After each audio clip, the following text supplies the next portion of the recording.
Problem ఏం జరిగిందంటే ఒకరోజు ఇప్పుడు నేను ఇందాక ఒక వ్యక్తి అన్నా కదా, ఆయన భార్య ఈ వజీర్గంజ్కి వెళ్ళి ఇక్కడి నుంచి నీళ్లు తీసుకొని కుండలు తన నెత్తి మీద పెట్టుకొని ఎంతో కష్టంతో ఈ మౌంటైన్ ఎక్కి ఇటు దిగుతోంది.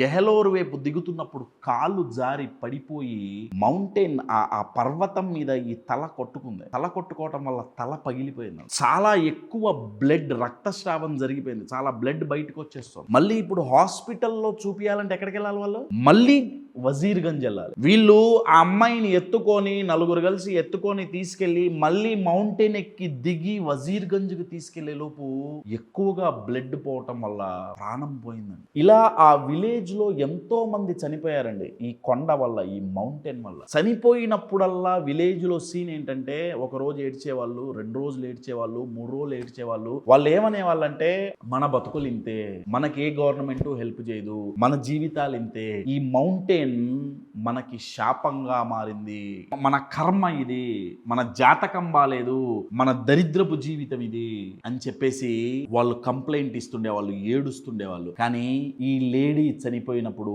భర్త ఏడవలేదండి. ఆయనకి బాధ కలగలేదు, కోపం వచ్చింది. ఆయన ఏమన్నాడంటే, ఈ పర్వతం నా వైఫ్ని, నా లైఫ్ని నాశనం చేసింది. నాదే కాదు, ఎంతో మంది జీవితాలని ఈ పర్వతం నాశనం చేసింది. ఈ పర్వతం నా భార్య తల పగలగొట్టి చంపేసింది. కాబట్టి నేను ఈ పర్వతాన్ని పగలగొడతా.